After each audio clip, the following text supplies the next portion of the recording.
Kita ke Jakarta, pemirsa. DPD PDI Perjuangan akan melakukan konferensi pers atas hasil hitung cepat di mana pasangan Pramono Rano unggul sementara. Untuk mengetahui informasi terkini di lokasi, kami telah terhubung bersama rekan Salam Rahmat di kantor DPD PDI Perjuangan Cakung, Jakarta. Selamat malam, Salam. Bagaimana kondisi di sana? Apakah konferensi pers sudah dimulai?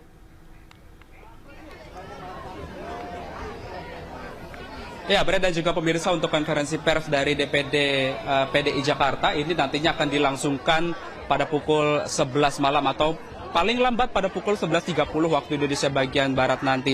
Di mana dapat kami informasikan juga bahwa hingga saat ini proses penghitungan nyata atau real count dari Pilkada Jakarta 2024 yang dilakukan oleh tim pemenangan Pramono Anung dan juga Rano Karno Sidul ini masih berlangsung di DPD PDIP Jakarta Timur begitu. Di mana dapat kami informasikan juga bahwa saat ini tengah berlangsung untuk proses real count dari wilayah Jakarta Selatan dan juga akan dilanjutkan nantinya untuk Kepulauan Seribu.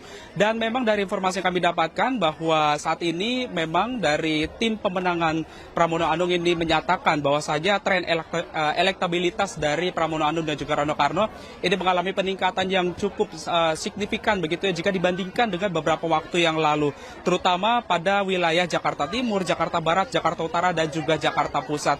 Di mana dapat kami informasikan juga bahwa tadi juga sempat dikatakan oleh sekretaris tim pemenangan Pramono Anung, Arya Bima, ini tadi menyebut bahwa saja dari tim pemenangan Pramono Anung ini juga dan juga Rano Karno ini sempat khawatir di bagian atau juga di wilayah Jakarta Selatan yang memang kalau kita perhatikan secara seksama mulai dari pilkada ataupun juga pada pilpres tahun 2014 lalu hingga di pilpres kemarin di tahun 2024 di wilayah Jakarta Selatan PDIP ini selalu kalah jika dibandingkan dengan periode-periode sebelumnya begitu. Namun untuk pilkada 2024 ini untuk paslon nomor urut 3 Pramono Anung dan juga Rano Karno diprediksi untuk Jakarta Selatan ini memenangkan dari pilkada Jakarta untuk pasangan Pramono Anung dan juga Rano Karno. Dapat kami informasikan juga bahwa yang terlihat di layar kaca, Bre dan juga pemirsa, ini adalah para koordinator dari tiap kelurahan untuk menyampaikan form C1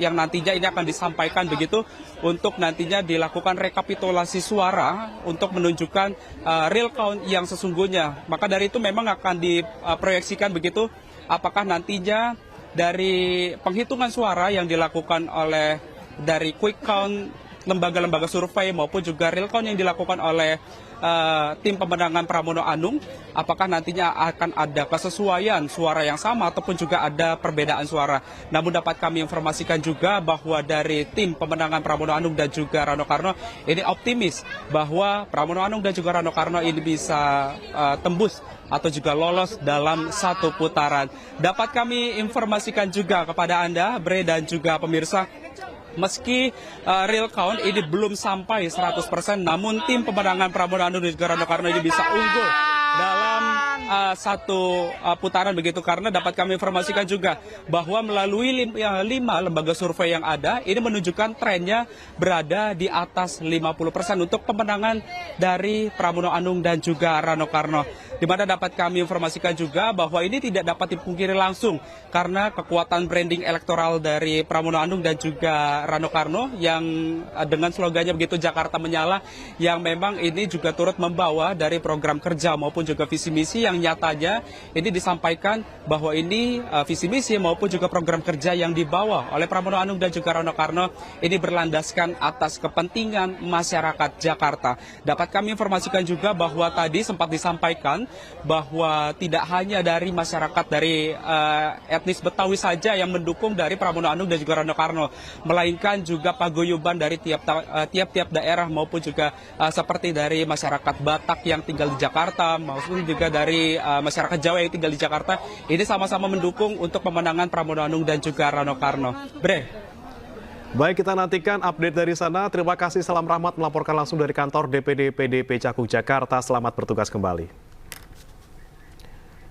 Pemirsa, calon Gubernur Sumatera Utara nomor urut 2 Edi Rahmayadi juga menanggapi hasil hitung cepat. Meski tertinggal dari Bobi Surya, pihaknya tetap optimis.